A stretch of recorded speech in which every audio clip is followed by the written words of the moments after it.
I like, click, subscribe, do all that. You already know what time it is. It's Netflix time. This series is called Shadow and Bone. Dark forces conspire against orphan mapmaker Alina Starko when she unleashes an extraordinary power that could change the fate of the war-torn world.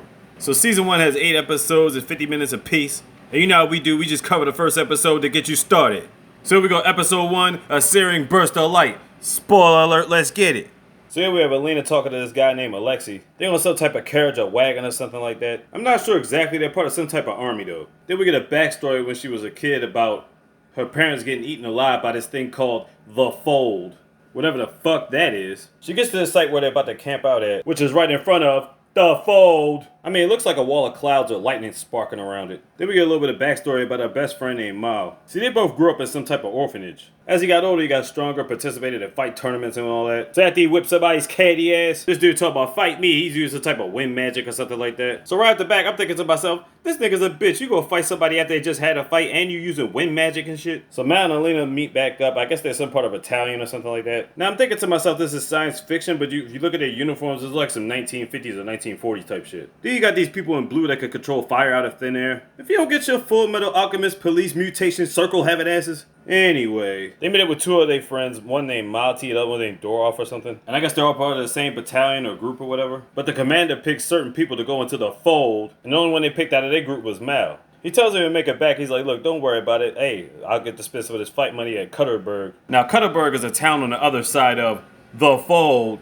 You got a guy by the name of Jasper that could tell which money is real and fake. There's a guy trying to swindle him, so he shoots one of his coins in the air. And because the bullet put a hole in it, it let him know that the coin was fake. Now, unless their money is ridiculously powerful, I'm assuming you can shoot a hole through any goddamn coin. Then we got the leader by the group by the name of Kaz talking about some, hey man, stop causing all this damn ruckus. Then this guy by the name of Ralph hears about some dude named Dreshin who's offering to give $1 million to get a crew to go across the fold. So he recruits this chick named Tessa. I guess she's skilled with knives or something. And they come up with a plan to try to make this shit jump off. Meanwhile, back at the goulash, the cook is refusing to give her food for some reason and tries to send her to the back of the line. Mal sees this and tries to steal some food from one of the Full Metal Alchemist niggas. Shorty catches him and is like, hey, you know that's punishable by law, right? But clearly she took one look at Mal. She's like, man, I'm trying to give him the business. He flirts with her a little bit, but he ain't about that life right now. But she damn sure is. He's like, alright, that's what's up, but he gets the food and then leaves. He meets back up with Alina and gives her the food. But then it gets serious because she's pretty much scared for him and she's like, man, I don't want you going in the fold by yourself. He's like, hey man, orders is orders. I gotta follow the general. She's like, you better come back in one piece and all that good shit. Meanwhile, Kaz and the squad try to get that information, but then he finds out some motherfucker named Pico Rollins has interrupted this shit. This dude with his squad coming through try to take over stuff. He said he needs something called a heart render. He says, because I'm such a nice guy, I'll take your company and leave you 10%. He refuses at first, but then he's like, look, I could either do that or just carve your ass up. So yeah, dude, just take the 10%. Alright, so I don't know exactly how this happened, but Alina went into the tent burning stuff. Somehow got face to face with the general. And now her and Alexei and the squad are all going with Mal to the fold.